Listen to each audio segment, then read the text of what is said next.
আমি রোজা রাইখা আমার শরীরটারে আপনার প্রেমে বিসর্জন করতে চাই। আল্লাহ কয় বন্ধু দাউদ, একদিন খাইয়েন একদিন রোজা রাইখেন, তাহলে শরীরও ঠিক থাকবো, আমি আল্লাহর ইবাদতও ঠিক থাকবো। দাউদ নবী কয় ঠিক আছে, এটার নাম সাওমে দাউদি, একদিন রোজা রাখে আর একদিন রাখে না। তবে সাবধান উম্মতে মুহাম্মদী, রমজান মাস ছাড়া অন্য 11 মাস সাওমে দাউদি রাখতে পারবে, রমজান মাসে টানা রোজা রাখতে হবে। কারণ রমজান মাসে যারা টানা রোজা রাখে 30টা রোজা না ভাঙে, সেইভাবে তারা বিপরে ইফতার করে এবং মানুষকে সাহারি করায় নিজে করে, আল্লাহর নবী কয় জাহান্নামের আগুন তাদেরকে ধরতে পারে না।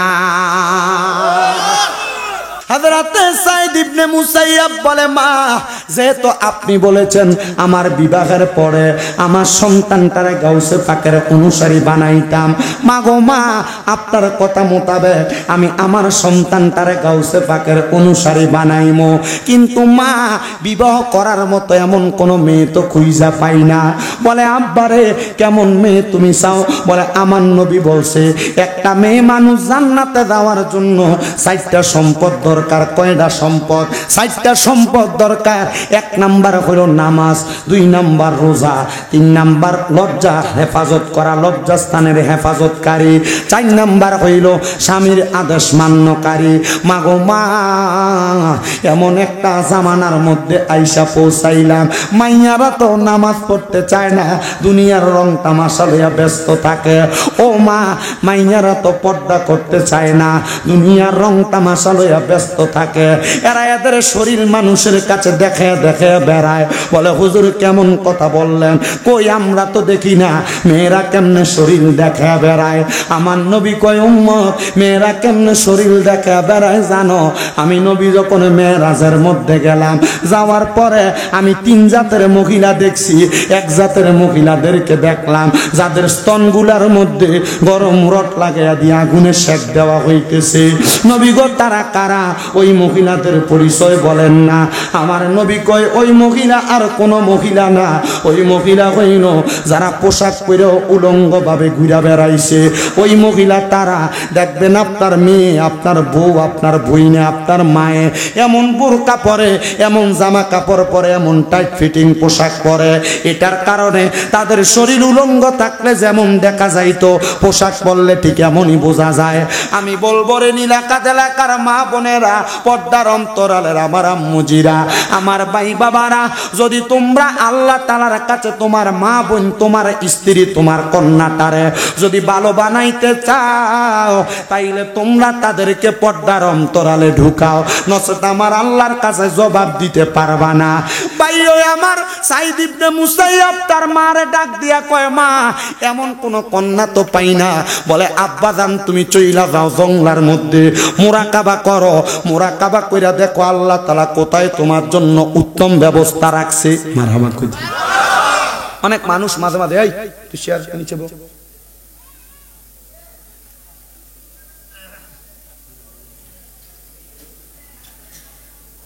পিছনে মুরব্বী আছে,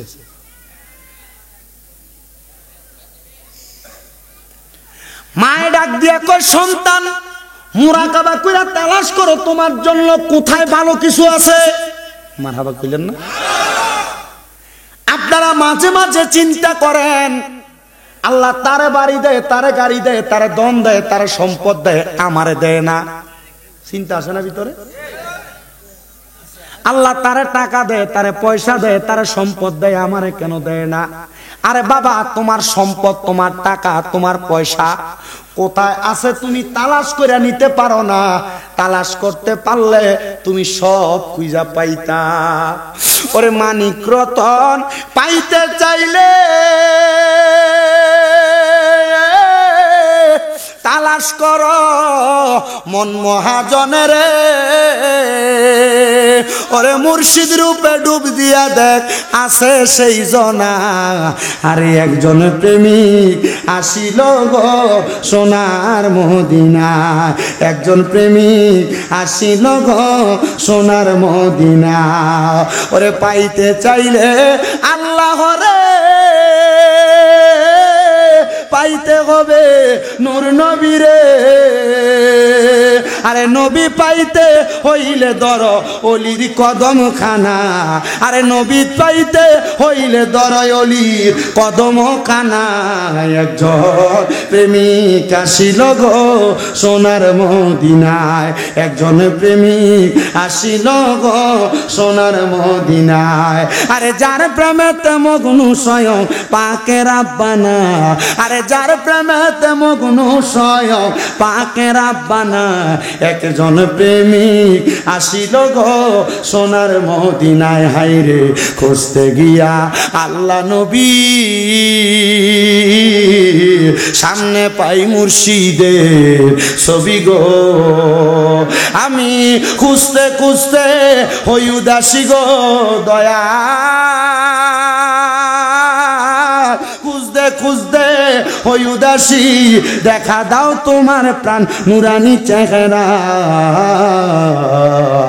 আমি তোমার প্রেমেতে মরা পরাণ গাজী সাহা,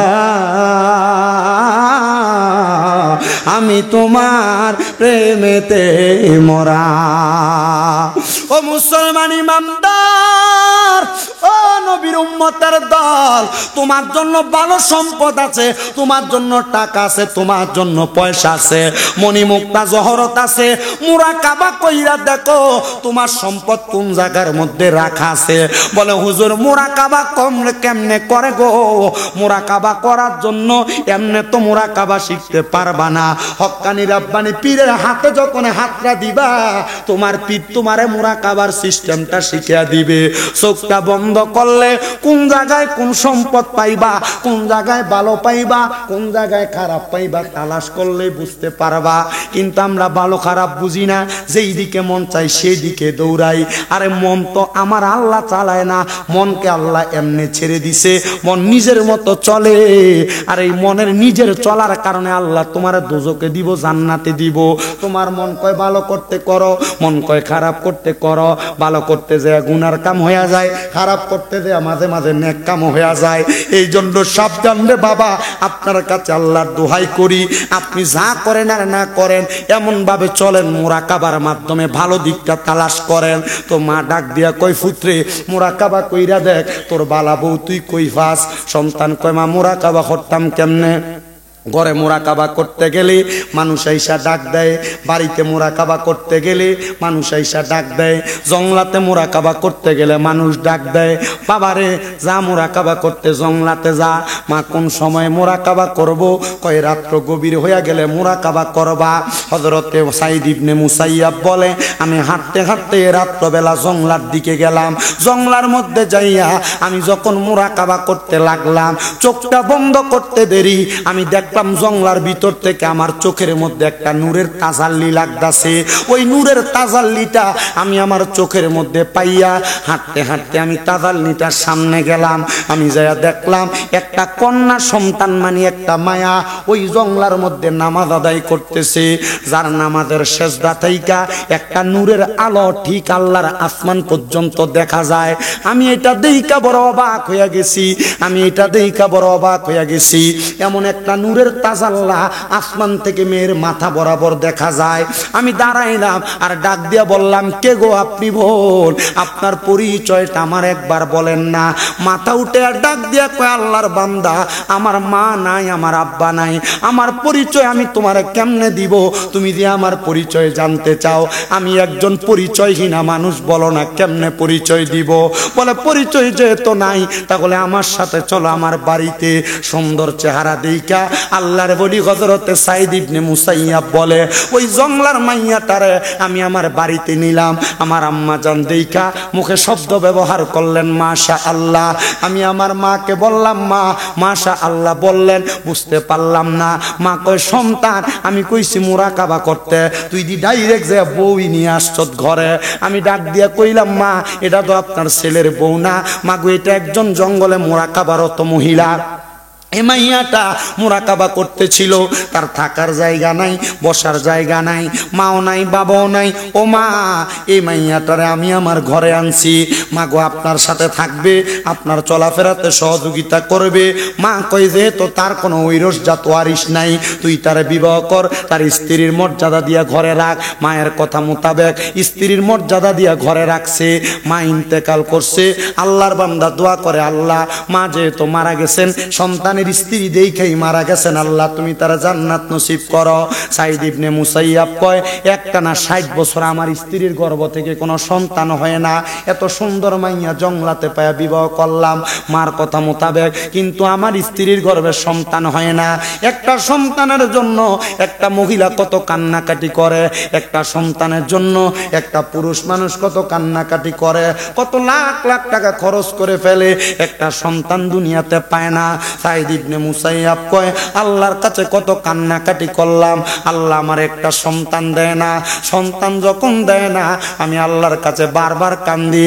একদিন আমি তাহাজ্জুদের মুসল্লায় যখন কান্দি, আমার কানে একটা গায়েবী ভাবে আওয়াজ আসছে, সাইদ ইবনে মুসাইয়াব, ও সাইদ ইবনে মুসাইয়াব, এভাবে যে কান্দ, আল্লাহ তোমার সন্তান দিত। একা একা কান্দিস না, একসাথে মিল্লা দোয়া কর। বলে হুজুর একসাথে দোয়া করলে দামদার এলাকায় মাঝে মাঝে বেদাত ফতুয়া দেয়, সম্মিলিত দোয়া করারে বেদাত ফতুয়া দিয়ে লাইব, দেখবেন। আপনাদের এদিকে আছে কিনা আমি জানি না। আল্লাহর নবীজির প্রখ্যাত হাদিস শরীফ শোনেন। নবীজির কলিজার টুকরা সাহাবী হযরতে আনাস ইবনে মালিক রাদিয়াল্লাহু তাআলা আনহু থেকে হাদিস বর্ণিত। তিনি বলেন, আমি আমার নবীজির সাথে নবীর হুজরা মুবারক থেকে বের হইছি। আমার নবী আমারে কয়, আনাস ইবনে মালিক তাড়াতাড়ি চলো। নবীজি ডাক দিয়া কয়, আনাস আমি নবী যা দেখতেছি তুমি কি তা দেখতে পাইতেছ? আনাস ইবনে মালিক কয়, ইয়া রাসূলুল্লাহ, দেখতেছি অনেকগুলা মানুষ হাত উঠাইয়া দোয়া করতেছে। নবী কয়, আনাস আমি এটা দেখি না, আমি দেখতেছি সবগুলা মানুষের হাতের মধ্যে আল্লাহর কুদরতের নূর দেখা যায়। আনাস রাদিয়াল্লাহু তাআলা আনহু বলেন, ইয়া রাসূলুল্লাহ, আপনিও দোয়া করেন আমিও যেন সেই নূর দেখতে পাই। নবী দোয়া করছে, সাথে সাথে কবুল। আনাসকে আমি তাকিয়ে দেখলাম, তাদের প্রত্যেকের হাতে নূর দেখা যায়। আমার ভাই আনাস ইবনে মালিক রাদিয়াল্লাহু তাআলা আনহু বাড়িতে আসার পর বলে, আমি খবর পাইলাম ওই ব্যক্তিরা দোয়া করছে, আল্লাহ আমাদের এলাকাতে বৃষ্টি নাই, বৃষ্টি দেন। আমার নবী যখন আমিন বলছে, আমিন বলে বাড়িতে আসার সাথে সাথে ওই নগরীতে একটানা 1 সপ্তাহ বৃষ্টি হয়েছে, বন্ধ হয় নাই। একসাথে দোয়া করলে দোয়া কবুল হয় বেটা, একসাথে দোয়া করলে। আপনাদের কি কষ্ট হইতেছে নাকি?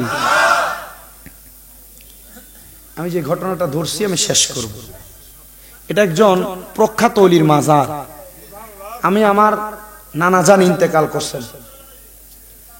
আমি যখন একবারে ছোট 5 বছর 6 বছর বয়সের পর থেকে আমার নানা এই নীলাখাদের হযরত পরান গাজী শাহ রহমতুল্লাহ আলাইহির কথা বলতেন। আমি জিগাইলাম, আপনি ও কোনে আখাউরে আপনি এডি চিনেন কেমনে? কবেটা আমার বাড়িতে নূরপুর, আমার বাপ দাদারা নূরপুর আইছে, কিন্তু আমার বাপ দাদার মূল বাড়ি ছিল জাফরগঞ্জের নাল্লা। আমি বললাম, তো ওই জায়গা চিনেন কেমনে? কয়, আমি তোর নানা, আমার নানা আমার ওই জায়গাতে লয়ে গেছিল। মানে আমার নানার নানাই নিয়ে আসছিল ওনারা এখানে। তো বলল, একদিন হুজুরের কাছে, হুজুরের সাক্ষাতে যখন গেছে, যাওয়ার পর হুজুর একটা আপেল দিছিল, আপেল। আমি কইলাম, হেকালে আপেল ভাই কো? বেটা আমি নিজেও বুঝছি না, বৈশা রয়েছে। আমি শুধু বয়া বয়া চিন্তা করতেছি কি যেন খাইতে মন চায়, আমার হাতে দিছে। আমার কাছে যখন মনে হয়েছে অনেক বড় একটা নিয়ামত পাইয়া গেছি। আমি কইলাম, তো আপনি নিয়ামত পাইছেন, আপনি এই হুজুরে আর কোনোদিন দেখছেন? না, ওই দিনই প্রথম গেছিলাম। আমি কই, কিল্লা গেছেন? আমার নানার বাতের একটু ব্যথা আসলে, বাতের ব্যথা। হুজুরে শুইয়া দিত, মাঝে মাঝে থাবড়াইয়া দিত, জায়গাটাতে দিলে এটা শিফা হইতো। আমি কইলাম যে, তো যদি কখনো সুযোগ হয় ওইদিকে যাইস। আমি কিন্তু এখানে জিয়ারত করে গেছি এর আগে 2 বার। এখানে আমি নিজেই জিয়ারত করে গেছি। কারণ আমাদের যারা আউলিয়া কেরামের প্রথমত আমরা চলাফেরা করি, আমাদের একটা খাসিয়ত, আমরা বড় বড় আউলিয়া কেরামদের রওজা জিয়ারত করি। কি লেগে জিয়ারত করি? কি আউলিয়া কেরামের লাভের লাগে না নিজের লাভের লাগে? কথা কন না কা? নিজের লাভের লাগে জিয়ারত করি। কারণ আউলিয়া কেরামের সোহবতে গেলে, আল্লামা রুমি মসনবী রুমি কয়, সোহবতে সালে তোরা সালে কোনাত, ভালো মানুষের সোহবতে গেলে ভালো কিছু পাইবা। মারহাবাদি কয় না, আপনারা আসতে কইতেছেন মারহাবার, জোরে কোন মারহাবা। আমার বাবাজিরাম, তো আমি আমার ধারাবাহিক কথাগুলা বলি।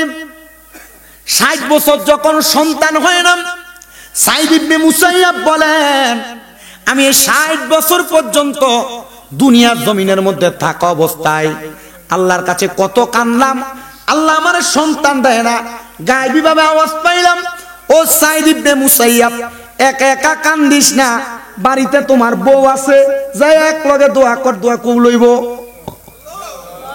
আল্লাহ আকবার, একটা মহদিয়া জোরে, বাড়িতে যে একসাথে দোয়া করম। ও খৌরানিরা, খাদের বেড়ারা, বিয়া করার পরে বাড়িতে যে বউরে লইয়া 2 রাকাত নামাজ তোমার শাশিরা জেডিরা বাবিরা ফরাইয়া দিছিল, এরপরে আর কোনোদিন বউরে লইয়া 2 রাকাত নামাজও পড়ছো না। কত দোয়া করো, দোয়া দি কবুল হয় না। এটার একটা কারণ হলো তুমি তোমার বউরে লইয়া এক লগে দোয়া করো না। বেটা এডিয়ায় যারা ফর্দার হলে শুনতেছেন, জামাই লইলে কিন্তু নামাজ শুনুন, বেটা বেডির নামাজের কথা কইব কেমনে? নিজে বে নামাজি, এই কথা কন না কেন? আপনি ঠিক কইলেও ঠিক, না কইলেও ঠিক। আপনি হুজুর দাওয়াত দিচ্ছেন, বেমাটা হুজুর। আমার বয়স কম, আমি 2017 সাল থেকে ওয়াজ করি। যদিও ওয়াজ করি আমি কম বয়সে, আলহামদুলিল্লাহ। আমি কিন্তু নীলাখাত কয়দিন আগে এখানে একটা কি ঈদগাহ আছে না একজনের নামে, বড় একটা ঈদগাহ, হ্যাঁ সোনু আজি ঈদগাহ, ওইখানে এসে গেছিলাম কয়দিন আগে। মনিয়ন নি পড়ছে এটা। আচ্ছা, আমি মরছি নীলাখাত। যাক, আমি মোটামুটি এগুলাতে আসছি কয়েকটা জায়গায়। আমার ওয়াজের ধাইস হই এটা, আমি এমনি ওয়াজ করি। আপনার কাছে প্রথম মনে হইবে একটু গরম, এরপরে মনে হইব নরম। কি বলি একটু ঘটনাটা নিরাল শোনেন। আমি আমার জীবনে 288 জন আল্লাহর ওলি জীবনী পড়ছি, ফার্স্ট টু লাস্ট। এই 288 জন আল্লাহর ওলি জীবনী পড়ে আমি দেখছি প্রত্যেকটা আল্লাহর ওলি তাহাজ্জুদের নামাজ পড়ে ওলি হয়েছে। কি নামাজ পড়া? আপনি চিন্তা করেন, ফজর, জোহর, আসর, মাগরিব, এশা, এটিরই তো খবর নাই, তাহাজ্জুদ দেবে কই থেকে?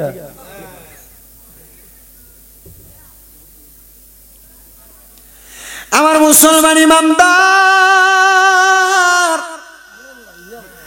সাইদ ইবনে মুসাইয়াব বলে, যখন আমি কানের মধ্যে এমন আওয়াজ শুনতে পাইলাম, আমি সাথে সাথে বাড়িতে যাইলাম, লক্ষ্য করে দেখলাম গো, রাত্রের 3 প্রহর কাইটা যাবে, সবে সাদিক হয়ে যাবে।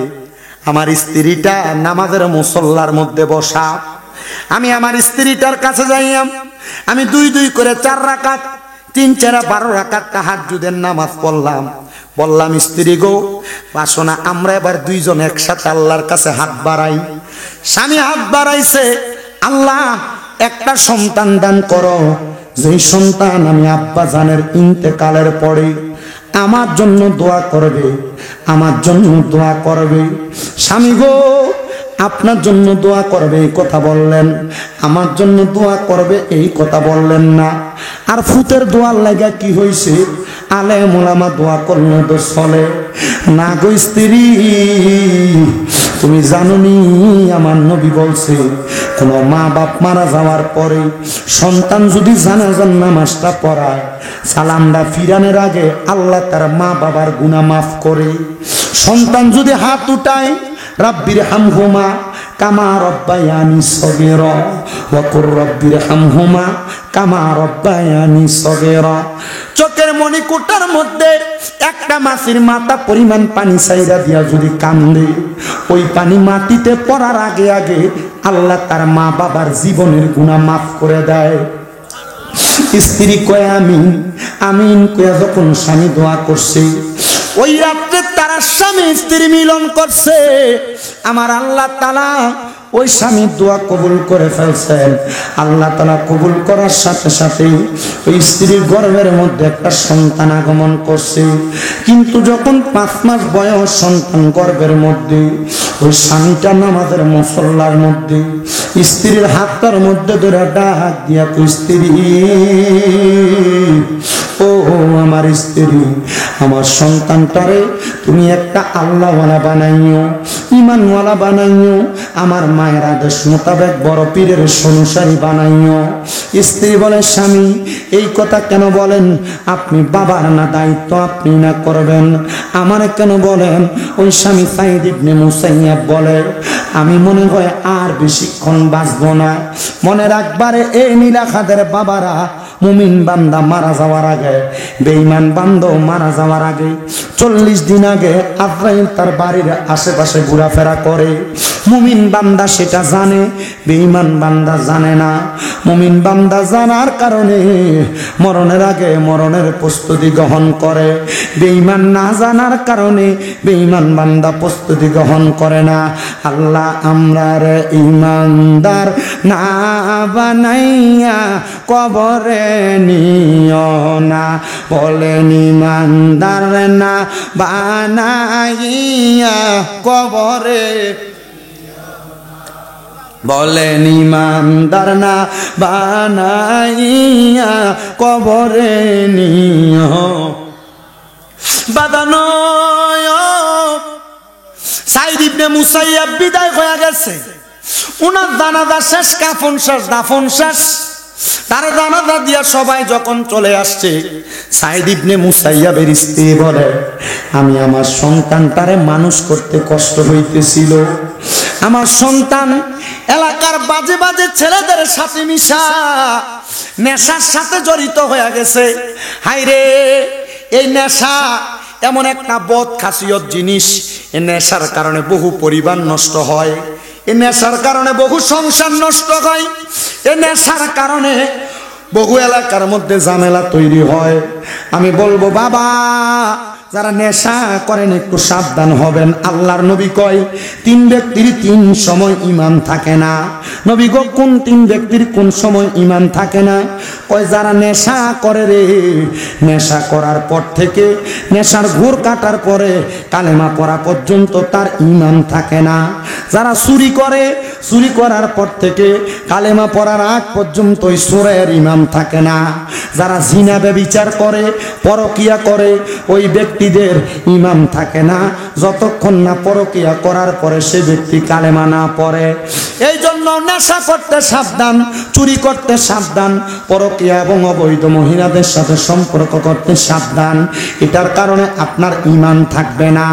সাইদ ইবনে মুসাইয়াবের মা কয়, আমি আমার সন্তানদের নিয়ে চিন্তা করি, আল্লাহ গো আমার স্বামী বলছিল আমার সন্তানটারে আমি কোরআনওয়ালা বানাইতাম, কিন্তু আমার সন্তান তো কোরআনওয়ালা হয় নাই, আমার সন্তানটা তো বাঁধে পথে চলাফেরা করে। আল্লাহ কেমনে বানাইতাম? নেশা করতে করতে আমার ঘরের মাল সামান গুলা বিক্রি করে ফেলে। দেখবেন আমি জানি না নীলা খাদে আছে কিনা, এই নেশা খট্টির জ্বালায়, বাবা খট্টির জ্বালায়, গাঞ্জা খট্টির জ্বালায় এলাকার ভিতরে কল দিও থাকে না, খুল্লা নিয়ে চুরি করে, মোটরটিও নিয়ে চুরি করে। কথা কোন ঠিক কিনা? কলিনি কেন চুরি করে? এটা কনে দিই মোটামুটি একটু গরম লাগতেছে, ঠিক লাগতেছে, ঠিক না? মসজিদের দানের বাক্স চুরি করে নেশা কুট্টি। এবার কই যা কি তো যাস না বেটা, না ভালো মানুষ, আমি কি কইছি না আমরা তো আরেকটা দেখি একটা জিকির করছে বইয়া বইয়া, তুমি সামনে বই বেটা একটু জিকির করে আমরা লাস্টে দিয়া বইও সামনে। ভালো মানুষ, আল্লাহ কবুল করো, কামিন কন। তো নেশা করার এই স্বভাব আসেনি। কোন ব্যক্তির কয় সময় ঈমান থাকে না? 3 ব্যক্তির 3 সময়।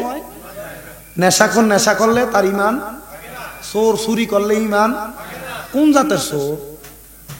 ওজনে কম দেয়, এটা একটা চোর। মা বাপ মরে যাওয়ানোর পরে ভাই বাতিটা জমি দখল করে খায়, এটা আরেকটা চোর। মানুষের ক্ষেতের গালা কাছাইতে কাছাইতে 1 লাইলের 1 বিঘা বানায়, এটা আরেক চোর। মানুষের মিশা কথা কয়ে ব্যবসা করে অল্প টিয়ারটা বেশি দামে বেচে, এটা আরেক চোর। কথা কয় না তো? এই যে রমজান মাস আইতাছে, রমজান মাসে দেখবেন বুট, ডাল, চিনি, তেল, খেজুর গুদামজাত করব, বাজারে মালের সংকট দেখাইব, দেখাইয়া বেশি দামে বেচবো, এটা আরেক চোর। কথা দি কর নাম না, মানে কি চিন্তা করে হুজুর আসলে তো ঠিক।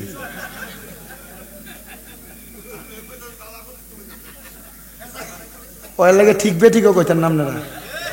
মোল্লার উপর দিয়া দেওয়া যাবো তুফান, মোল্লার উপর দিয়া, নিজের উপর দিয়া দেওয়ানোর দরকার নাই বেটা, বিচার দিয়া দেবো বেটা কোরআন গাজীর কাছে। আল্লাহ কবুল করো, কামিন কন। চুরি করা কবুল করতো, চুরি করা সারা যেন কবুল করে, জোরে কোন আমিন। বাদানো তো এবার ওই ছেলেটা ফুতে বাফে নিয়ত করছে কি ফুলারে কি বানাইবো গাউসে পাকের অনুসারী বানাইবো বেটা, কিন্তু এই ফুল হয়েছে কি নেশাখোর। এ মা বিচার দেয় মনে মনে চিন্তা করে আল্লাহ কি ফুট জন্ম দিলাম। অনেক সময় মা বাপ বালা, কিন্তু এই ফুতরা সঙ্গ নষ্ট করে লাইছে। এলাকার বহুত ছাত্রা ফলাই লগে চললে অঙ্গ নষ্ট করছে। দেখবেন আপনারা যারা এখানে বসছেন, আমি বহুত সিগারেট খোরারে জিগেছি তুই সিগারেট খানা কার কাছে শিখছ? আরে কইস না, এক বন্ধু এক সময় কইছিল কি হয়েছে তুই খাস না, একটা টানাই দিয়ে দে, কি হইবে একবার খাইলে, একবার খানা একবার কি হইব কইয়া দিছে তারা নামাইয়া। কথা কয় না খা, এখন তার কাছে তখন মাথাটা গরম হয়ে থাকা ফেমিক্যাল লগে ঝগড়াটা হয়, তখন সিগারেটটা টান্না দিলে তার ভালো লাগে না। কথা কয় না কা, মা বাপের লগে ভাই ঝগড়াটা হইলে তখন আর সিগারেটটা না টান দিলে ভালো লাগে না তার, এ দিল তো তারা খাইয়া। কথা কন না কি লেগা? আপনি জিগে দেখেন যারা সিগারেট খায় এরা এমন কয়েকজন বন্ধু বান্ধবের ফাল্লাই ফেরে সিগারেট খানা শিখছে। ঠিক আছে না? তো মা চিন্তা করে কিরে ছেলে তো এমন হওয়ার কথা না, কেন এমন হয়ে গেল? মাঝে মাঝে আল্লাহ তাআলা সন্তান দিও মা বাপরে পরীক্ষা করে, সন্তান দিয়া ডাক দিয়া বলতেছে আল্লাহ ঘরে যা পায় তা বিক্রি করে ফেলে, আমার কাছে এটা ভালো লাগে না, আল্লাহ তুমি একটা সমাধান করো। তো ঘরের সব মাল সামান বিক্রি করার পরে মা জননী কয় আমার ঘরের ভিতরে শুধু একটা সম্পদ আমার কাছে আছে, এটা হলো আমার সন্তানের আব্বা জান আমার বিবাহ করে যখন আনছে আমার একটা নামাজের মুসল্লা উপহার দিছিল হাদিয়া, আমার বিয়ার দেন মোহর হিসেবে একটা নামাজের মুসল্লা দিছে, আর একটা কোরআন শরীফ দিছে, আর একটা তসবিহ দিছে। আর অনকার বেরিয়েতে বিয়া করতে যাবেন নামাজের মুসল্লা আর আপনি কাফর, মানে আপনি যদি একটা কোরআন শরীফ দেন কইব বেড়া ফকিরনিগিরি দেহাস মোল্লাগিরি দেহাস, মাত্র নামাজের মুসল্লা দিয়া তুমি আইছো মাত্র একটা বিয়ার মোহরানা দিতা, 10 লাখ মোহরানা দিবি, 5 লাখ মোহরানা দিবি, হলে বিয়ে হইব নইলে বিয়ে হইতো না। তো 10 লাখ মোহরানা দিয়ে যে বেটা বিয়া করব এ বেটা 5 লাখ যৌতুক লবে, এটাই স্বাভাবিক। আপনি মোহরানা কমান যৌতুক বন্ধ হয়ে যাবে, যৌতুকের বিরুদ্ধে সব মোল্লা রাখো, মোহরানা যে বেশি লেহে এটার কথা দিয়ে কয় না। পোলা কামাই করে মাসে 15,000 টিয়া, তার বিয়ার যৌতুক তার বিয়ার মোহরানা লেহে 3 লাখ, তাই বাসর রাইতে মোহরানা দিতে পারবো? তখন বউর কাছে মাপসা মা গো আমি মোহরানা বউরে মা কোন যাবো, সাবধান বউর গায়ে কোন একটা তিল থাকলে এটারও কোন যেত না, এটা তো আমার মায়ের মতো, মায়ের মতো কইলে তালাক, সাবধান। আপনারা আইসমাইজ দেন না এলাকে কইছি আর কি, আপনারা দেখেন না অন্যদিকে নিয়েন না।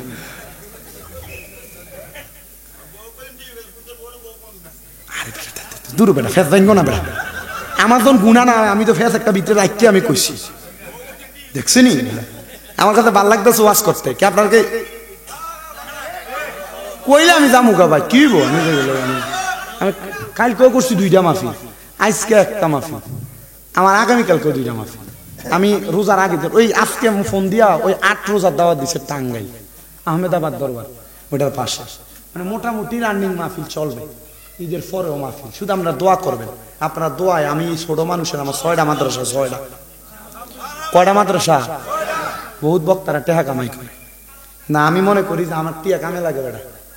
এই যে আমার এই পর্দার এখানে মনে দুরুইলের একটা পোলা দিচ্ছে আমার মাদ্রাসায়, পরে আমার মাদ্রাসায় আমি এখান থেকে ওই শাহবাজপুর সরাইল থেকে ওই নরসিংদী বেলাপুর থেকে আমার মাদ্রাসা নিয়ে পোলা পাইন দেয়, কুমিল্লা চকবাজার নূরপুর সমনিতে তাফিজুল কোরআন মাদ্রাসা। আমি আমার পোলা পান্ডে কইছি, আমার পোলা পান আজকে আসরের পরে মাদ্রাসায় যখন গেছি আমি যাই দিই, আমার ছোট ছোট বাচ্চাগুলা কান্দে।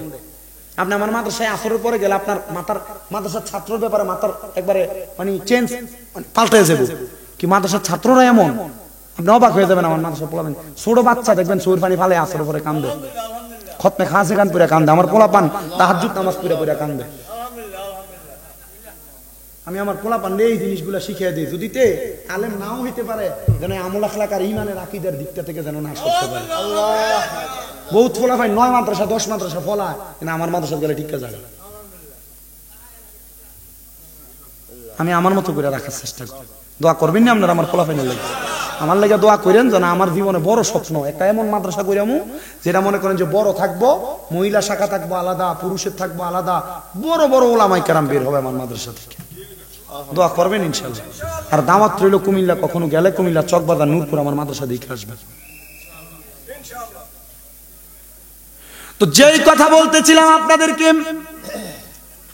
মা জননী ডাক ও না এটা না দাও ও মোহরানা কমানেরটা ঠিক না মোহরানাও কমাইবেন ফুলা কামাই করে মাসে 15,000 কামাইয়ের ভিতরে ফোলার মোহরানা দেয় 3 লাখ তো ফোলা দিব কই থেকে এমন ভাবে মোহরানা দিবেন ফোলার 1 বছরের কামাই ফোলার বউয়ের মোহরানা হবে তাহলে ফোলা এটা যোগাইয়া বউরে বাসর রাইতে দিতে পারবো মোহরানার হক যদি কোনো বেড়া না দিয়া থাকেন আপনি এটার জন্য কবরে গেলে আটকে যাবেন মোহরানার হক যদি কেউ না দিয়া থাকেন এটার জন্য আটকে যাবেন বলে হুজুর কেমনে দিতাম এই যুগে তো টাকা পয়সা ভালোই ছিল এখন কেমনে দিতাম আরে আব্বা মনে রাখবা বিবাহের রাতে তোমার বউ তোমার সময় দিছে ঠিক আছে পরে দিয়েন কিন্তু বেড়া এমন ভাবে একটা ফোন দিয়ে আমার কাছে এখন নাই যেদিন আমার কাছে হইব এই দিন আমি তোমার শুইয়া দেখাম তখন বেডি নিচে কয় ঠিক আছে মাফ করে দিছি এটা মাফ না এটা বাটফারি হিসাব এই বাটফারি হিসাব চলবে না বউয়ের কাছে সময় নিবা মোহরানার হক মহিলা প্রাপ্য এটা বউরে দেওয়া লাগবো তুমি এখন না পারো 6 মাস পরে দিবা বউয়ের কাছে ওয়াদা ভাঙ্গা নিবা এটা যদি না করো বিবাহ হালাল হবে না কথা বুঝছেননি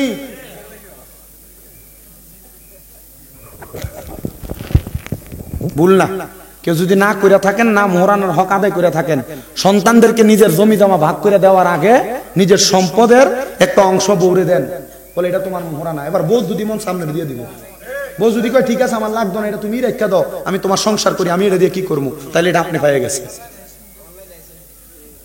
অনলাইনে এসে না বেড়া হাইন রে বিলাতি বেড়া হ্যাঁ তোমার কাওলা দনের নিয়ত যদি না থাকে মনে মনে যদি কোনো আমি কাওলা দিতাম না দিয়ালে ব্যাপারটা কিও দেরি হয়ে যেতেছে গা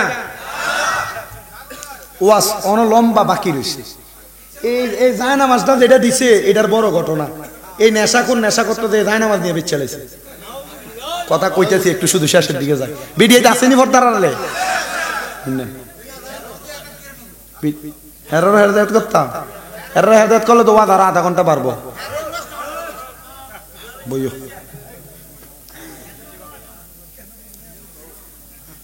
তো ডাক দিয়ে বলতেছেন আমার ছেলে আমার ঘরের সব বিক্রি করছে শেষমেশ আমার স্বামীর একটা সম্পদ ছিল নামাজের মুসল্লা আমার ছেলে নামাজের মুসল্লাটা নিয়া সুন্দর করে নিয়ে গেছে আমি জোহরের নামাজের আগে যাইয়া ঘরে প্রবেশ করতেছি প্রবেশ করে নামাজ পড়বার লাগে মুসল্লাটা নিমু যায় দেখি আমার নামাজের মুসল্লাটা নাই এই ছেলে নামাজের মুসল্লা নিয়া ওই এলাকার বড় আলেম যিনি দামেস্কের বড় মসজিদের মধ্যে ইমামতি করতেন আপনি বসেন এখানে হুজুর এখান দিয়ে বসবে এটা বসবো বড় আলেম উনার কাছে নিয়ে নামাজের মুসল্লাটা ব্যক্তি বিক্রি করে দিছে হুজুর এই নামাজের মুসল্লাটা বিক্রি করুন হুজুর কিনবেন নি হুজুর কয় কিরে সমাজে এমন অভাবীও আছে যে নাকি নামাজের মুসল্লা বিক্রি করে ভাত খাইব হুজুর তার কাছ থেকে নামাজের মুসল্লাটা কিনলেন কিনার পর হুজুর তালাশ করতে লাগলেন এলাকায় কোন বাড়িতে জানি এমন অভাবী মানুষ আমি তাদেরকে আমার টাকা পয়সা দিয়ে সহযোগিতা করব কারণ আল্লাহর নবীর ঘোষণা as-sakhiyu হাবিবুল্লাহ দানকারী ব্যক্তি আল্লাহর বন্ধু আমি তাদেরকে একটু দান করব তালাশ করতে লাগলাম নীলাখাতের পুরা গ্রামের মধ্যে তালাশ করছে কোনো বাড়ির মধ্যে এমন লোক নাই যারা নামাজের মুসল্লা বিক্রি করবে তালাশ করতে করতে দামেস্কের বড় মসজিদের পেছনে যায় একটা ঘর নিরাল ওই ঘরের সামনে দেয়া সালাম দেয় আসসালামু আলাইকুম ওয়া রাহমাতুল্লাহ কোনো জবাব দেয় না 3 বার সালাম দেয় জবাব দেয় না সালাম দিয়া চইলা যাবে পেছন থেকে মহিলা কণ্ঠে জবাব দেয় ওয়া আলাইকুমুস সালাম ওয়া রাহমাতুল্লাহি ওয়া বারাকাতুহু আল্লাহর বান্দা ডাক দিয়া কয় ও জগতের মানুষ আমি আবার পেছনে ফিরলাম না কারণ মহিলা মানুষ তাকাইলে চোখের জিনা হবে বেড়া মানুষ মনে রাখবা নিজের স্ত্রী ছাড়া নিজের মা ছাড়া বোন ছাড়া 14 জন গায়রে মাহরম মহিলা ছাড়া অন্য কোন নারীর দিকে যদি তুমি তোমার চোখ দিয়া তাকাও তাহলে তোমার আমল নামার মধ্যে জিনার গুনাহ হবে জিনার গুনাহ আমরা মনে করি কোন নারীর সাথে মেলামেশা করলেই মনে হয় জিনা হয়। না না না, কোন অবৈধ নারী মানে কোন গায়রে মাহরাম মহিলার সাথে মুখ দিয়া কথা বললে তোমার মুখের জিনার গুনাহ হবে। কোন মহিলার কণ্ঠের আওয়াজ যদি তোমার কান দ্বারা শোনো, তোমার কানের জিনার গুনাহ হবে। গান যে শোনো, গান শোনার কারণে ওই মহিলা কণ্ঠের আওয়াজ তোমার কানে যাওয়ার কারণে তোমার জিনার গুনাহ হবে। এ পর্দার অন্তরালের মহিলারা, তুমি তোমার ফুতেরে যেই বাড়িতে ডাক দাও 3 বাড়ি তোমার ডাক শোনা যায়। মনে রাখবা, মহিলাদের গলার আওয়াজ যদি কোনো পরপুরুষ শোনে, মহিলাদের আমল নামার মধ্যে কবিরা গুনাহ হয়, কবিরা গুনাহ। এ বেডিয়া বেপর্দা ভাবে যে চলাফেরা করো, সাবধান হয়ে যাও। আল্লাহর নবীজি তিরমিজি শরীফের সুনানের 2211 নম্বর হাদিস, নবী আমার কয়, মহিলা যখন কিয়ামতের আগে দেখবা তাদের গলার আওয়াজ বেড়ে গেছে, তারা তাদের গলা দিয়া গানের আওয়াজ শোনায়, গানের আওয়াজ শোনায়, মনে করবা কিয়ামত অতি সন্নিকটে। নতুন নতুন রোগ, নতুন নতুন মুসিবত তোমাদেরকে আঁকড়ায় ধরব। করোনা ভাইরাস এই তো 2021 সালে আসলো। এর আগে তো করোনা ভাইরাস নামক কোন ভাইরাসের নাম মুরব্বীরা শুনে নাই। কেন আসলো? আল্লাহ দেয় নাই। এটি আমরা গুনাহ করতে করতে আমরা হাতে কামাই করে আনছি।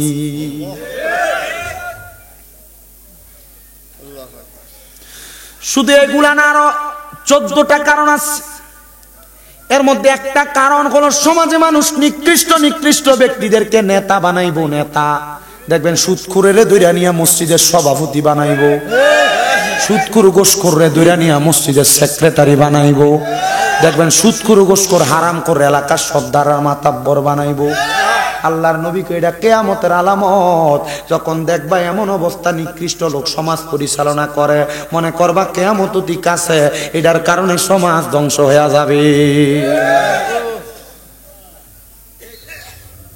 নবী আমার শুধু এই কথা বলেন নাই, শেষের দিকে নবী কয় 9 নাম্বার, নবী কয় কিয়ামতের আগে এমন অবস্থা হইব, মানুষ একজনের অনিষ্টতা থেকে বাঁচার জন্য তার ডরে সালাম দিব। দেখবেন সামনে দিয়া সালাম দেয়, সালাম দিয়া পেছনে আওয়ার পরে কয় গোলামের উপর খোদার গজব ফুরুক। তার জ্বালায় মানুষ বাঁচে না। চলেনি কিয়ামতের আলামত বেড়া।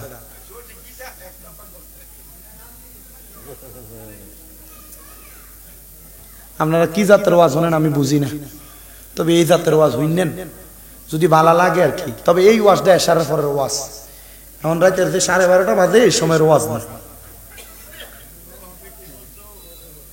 ভাল লাগলে আমি করবো আর কি। 1.5 ঘন্টা হয়ে গেছে কাজ আব্বা, আমি 1 ঘন্টা 20 মিনিট ওয়াজ করি। আরো কর্তা 47 বিকো বেটারে ধরে না ওয়াজটা আরো কুদুর করি। তাহলে একটু মহাব্বতে দুরূদ পড়েন, আল্লাহুম্মা সাল্লি আলা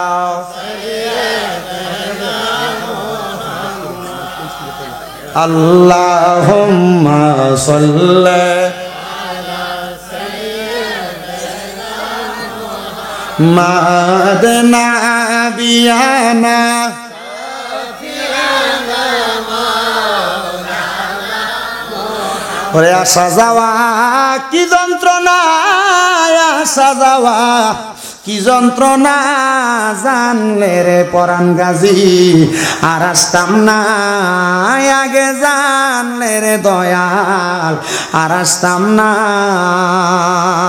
ও দয়াল রে,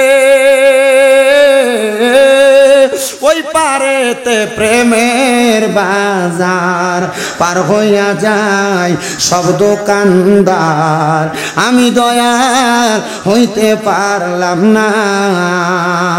ওরে বুঝি আমার কপাল মন্দ, ওরে বুঝি আমার কপাল মন্দ, বাইটাল নৌকা পার কাটে না, জানলে রে দয়াল আর আসতাম না, মুর্শিদের বাড়ি আসা যাওয়া কি যন্ত্রণা, আসা যাওয়া কি যন্ত্রণা জানলে রে দয়াল আর আসতাম না ও দয়াল রে মাকাল ফল তার দেখতে ভালো বাহির লাল তার ভেতর কালো আমি দয়াল আগে জানতাম না বুঝি অমৃত খায়াবার সে জ্বালা মুর্শিদের প্রেমের জ্বালা আর সহে না পরাণ গাজীর প্রেমের জ্বালা ভাল লাগে না জানলে রে দয়াল আর আসতাম না রে আসা যাওয়া কি যন্ত্রণা আসা যাওয়া কি যন্ত্রণা জানলে রে দয়াল আর আসতাম না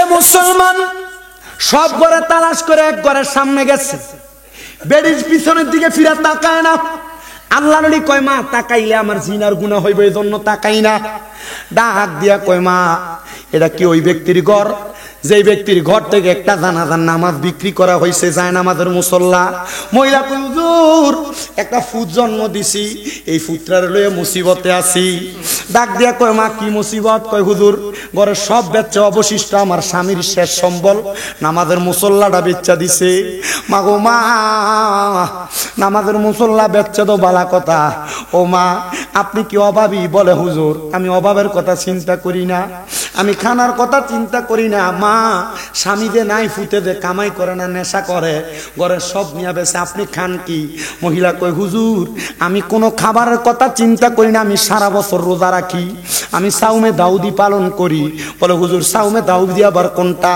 দাউদ নবী একটা না রোজা রাখছে আল্লাহর পক্ষ থেকে দাউদ নবীর শরীর যখন একবারে চিকন হয়ে দুর্বল হয়ে গেছে আল্লাহ কয় নবী দাউদ গো একটা না রোজা রাখেন না আপনার শরীরের অবস্থা তো কেমন নাজেহাল দেখা যায় দাউদ নবী কয় আল্লাহ আমি রোজা রাইখা আমার শরীরটারে আপনার প্রেমে বিসর্জন করতে চাই আল্লাহ কয় বন্ধু দাউদ একদিন খাইয়েন একদিন রোজা রাইখেন তাহলে শরীরও ঠিক থাকবো আমি আল্লাহর ইবাদতও ঠিক থাকবো দাউদ নবী কয় ঠিক আছে এটার নাম সাউমে দাউদি একদিন রোজা রাখে আর একদিন রাখে না তবে সাবধান উম্মতে মুহাম্মদী রমজান মাস ছাড়া অন্য 11 মাস সাউমে দাউদি রাখতে পারবে রমজান মাসে টানা রোজা রাখতে হবে কারণ রমজান মাসে যারা টানা রোজা রাখে 30টা রোজা না ভাঙে সেইভাবে তারা বিপরে ইফতার করে এবং মানুষকে সাহারি করায় নিজে করে আল্লাহর নবী কয় জাহান্নামের আগুন তাদেরকে ধরতে পারে না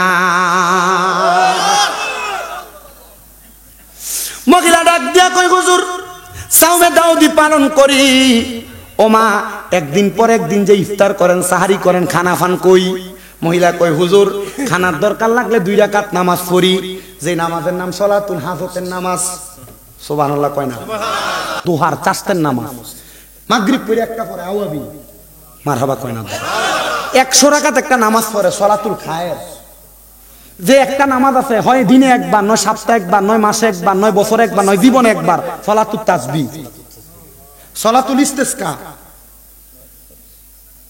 কতলা নামাজ পড়েননি নামই তো শুনছি না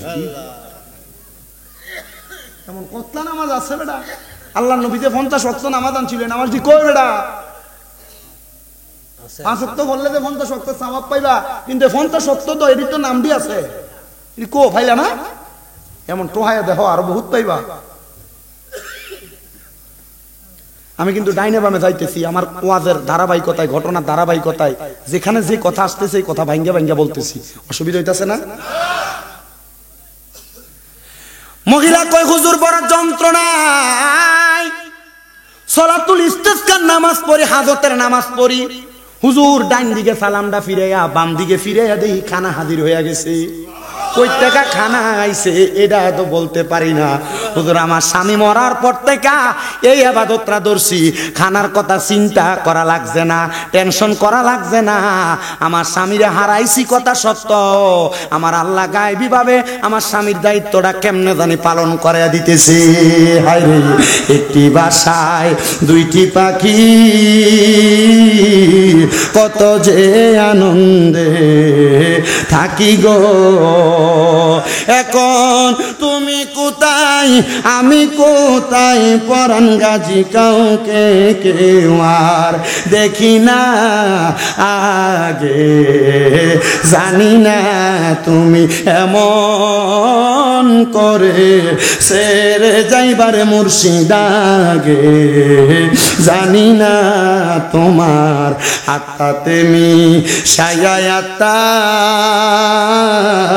কইতাম কত মনের কথা গো এখন কার কাছে কই মনের কথা কেউ নাই আমার আপনা দয়াল কার কাছে কই মনের কথা কেউ নাই আমার আপনা আগে জানি না তুমি এমন করে সেরে যাইবারে পরাণ গাজী সায়াগে জানি না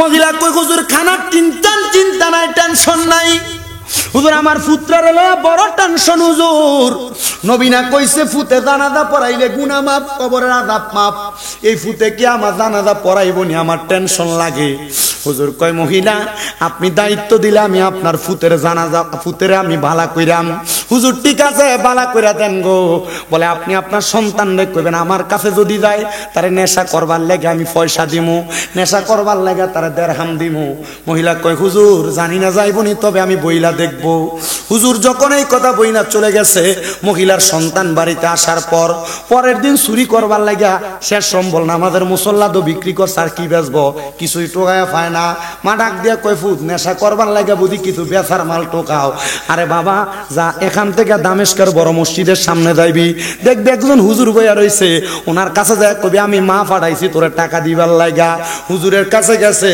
যায় কই হুজুর আমার মা কইছে আপনি নাকি আমার সম্পদ দিবেন হুজুর কয় আব্বা আমি যেই সমস্ত খবর তোমার ব্যাপারে জানি তুমি একজন নেশাখোর অপবিত্র শরীরের সাথে আমার শরীর আমি লাগাইতাম না আব্বারে আমার সামনে একটা পুকুর দেখা যায় যারে আব্বা যা এই পুকুরে কুফের মধ্যে থেকে একটু পানি উঠাইয়া মাথার মধ্যে ঢাইলা গোসলটা করে আমার সামনে আয় হুজুর এখানে যদি আমি গোসল করি নাগাহে বলি হুজুর আমি যদি এখানে গোসল করে আমার টাকা দিবেন বলে দিব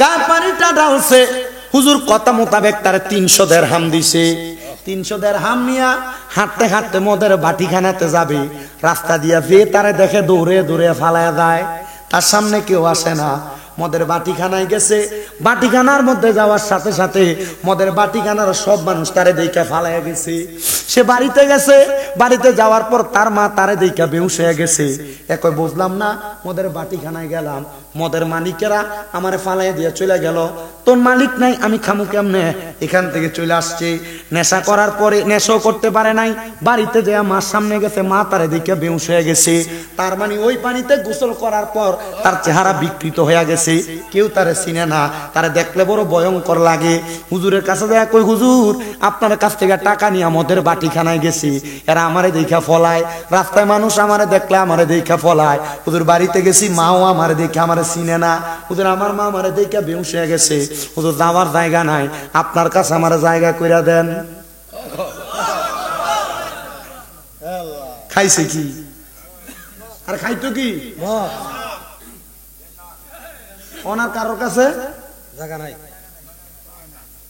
হুজুর আপনার কাছে একটু জায়গা দেন হুজুর কো আব্বা আল্লাহর ওলি যারা এরা অপবিত্র তারা অপছন্দ করে আবার তুমি নেশা করছো আব্বা অপবিত্র হওয়া যাবে না বাবা পবিত্র হও হুজুর আমি না গোসল করে গেলাম পবিত্র করছো আব্বা ও আদা করো আর কোনোদিন নামাজ ছাড়তা না আর কোনোদিন মিশা কইতা না আর কোনোদিন অপকর্ম বাজে কাজে লিপ্ত হইতা না কথাগুলা কইয়া সুন্দর করে বসছে হুজুর কি করতাম আমার তো কোনো কাম নাই হুজুর আপনার এখানে কোনো কাম যেহেতু নাই আব্বা আসো কোরআনটা শিখাই কয় 1 বছরে কোরআনে হাফেজ বানাই দিছি কয় বছর 1 বছরে বাকি 6 মাসে ইলমে তাসাউফের জ্ঞান তাদের সিনাই দিয়ে দিছি বাকি 6 মাসে তার সিনার ভিতরে ফিকহের এলেম দিয়ে দিছে, মানে মুফতি বানাই দিছে। এখনকার যুগ আর আগের যুগ কি এক নাকি যুগ? না না, এখনকার সিলেবাস অনুযায়ী পড়া, আর আগে কিতাবের ফার্স্ট টু লাস্ট যত শেষ হওয়ার আগ পর্যন্ত পড়া শেষ হয়েছে না। এজন্য আমাদের ওস্তাদরা আমরা মাঝে মাঝেই মাদ্রাসার ক্লাসে কয় যে তোমাদের ভিতরে এলেম নাই। আমি তো হুজুর আসলে যে এলেম নাই, কারণ হুজুর আপনারা আমরা সিলেবাসের খণ্ড বিশেষ যা আছে সিলেবাসে আছে তা পড়াইতেছেন, কিন্তু আপনারা যখন পড়ছেন তখন কি আপনারা সিলেবাস সরাইতো? কবেটা সিলেবাসই তো আসলো না, বেটা সিলেবাস কি বেটা ফার্স্ট টু দত্ত একবার আউয়াল টু আকার শেষ করে দিত। হুজুর আমরা যখন সিলেবাস সরান যা পড়াইছেন যেটি পড়ছি না এটি আর আমরা জানি না, কয়টি হুজুরা কইয়া দেয় নিজ দায়িত্ব করে লইস, নিজ দায়িত্ব পরে কোন সময় বেটা সেপ্টেম্বর থেকে মাহফিল শুরু হতো আর আগ পর্যন্ত মাহফিল 1 মাস মাহফিল করলে ওয়াজ শেষ হয়ে যাবে, আর ওয়াজ নাই ভিতরে। এই 2 বছরের মাথায় সব শিখিয়ে দিছেন, 1 বছর তাকে সাধনার কাজে লাগাইছে।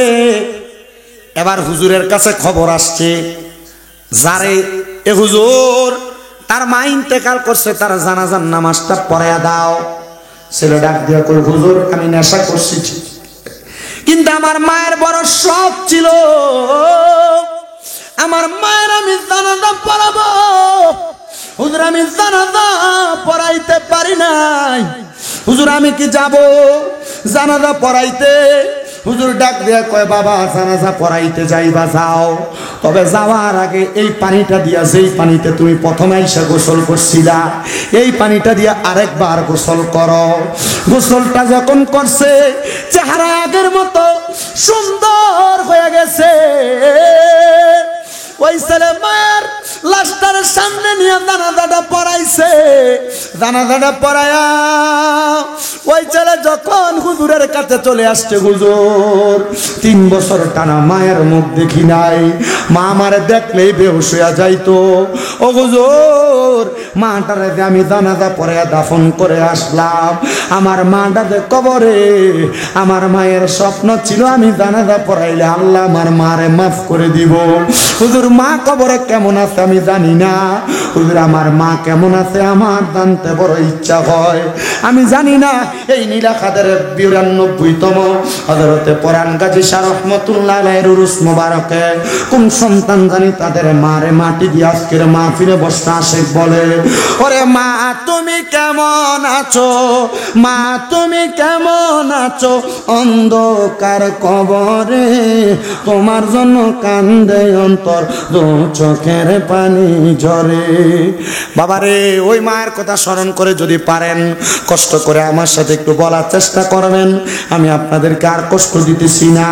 ওই সন্তান শুধু বার কাঁদতেছে, মার কথা চিন্তা করে কান্দে।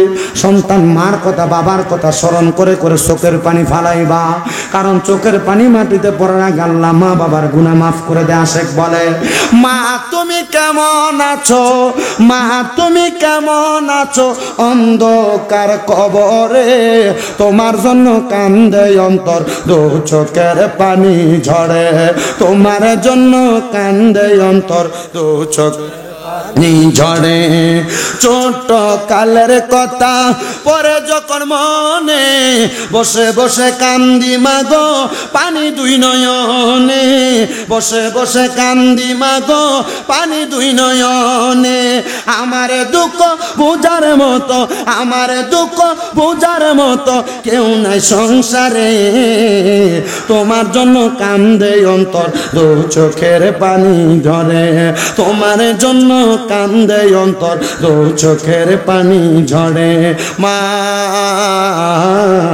মা গো মা। ওই ছেলে ডাক দিয়া কই হুজুর আমার মা কবরে কেমন আছে আমি জানি না, আমার মন নাচে আমার মার অবস্থা জানতে।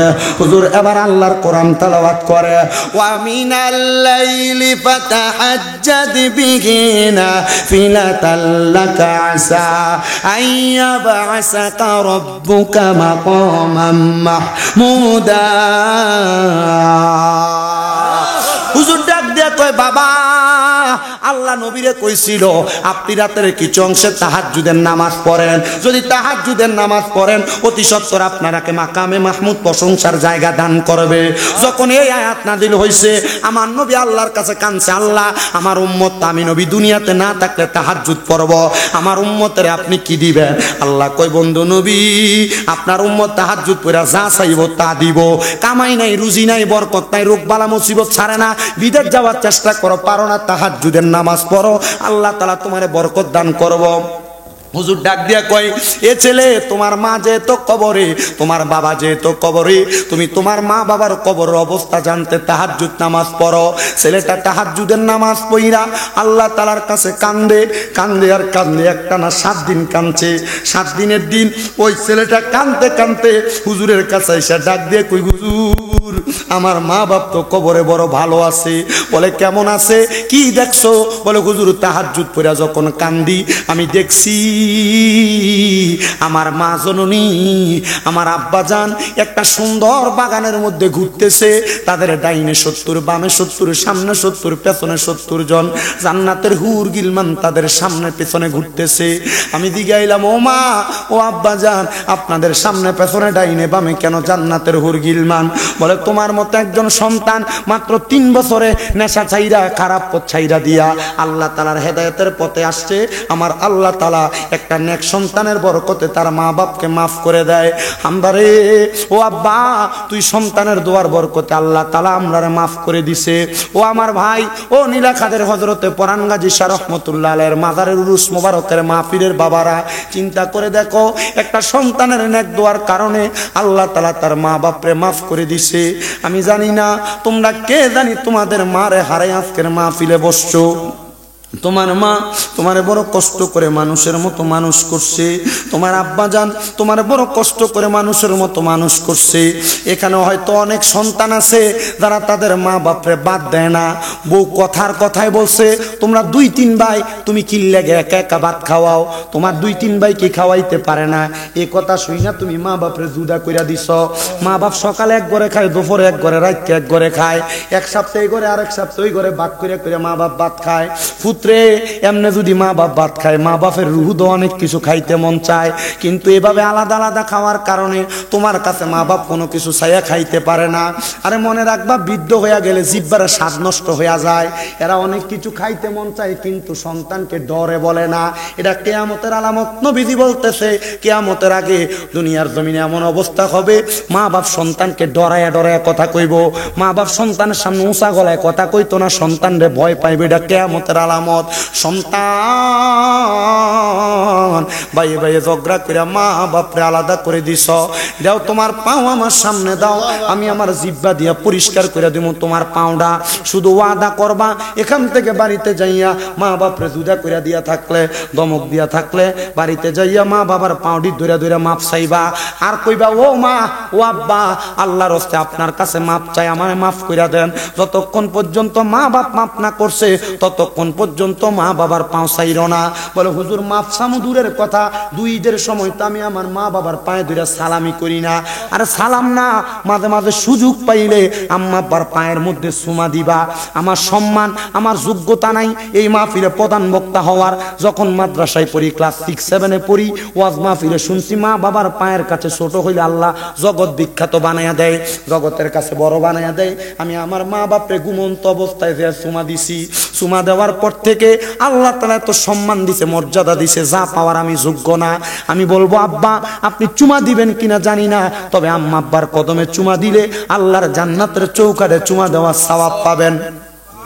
এ সন্তান আজকের মাহফিল কবুল হবে কি হবে না এটার গ্যারান্টি আমি দিতে পারবো না, তবে একটা গ্যারান্টি আমি আপনাদেরকে দিতে পারবো।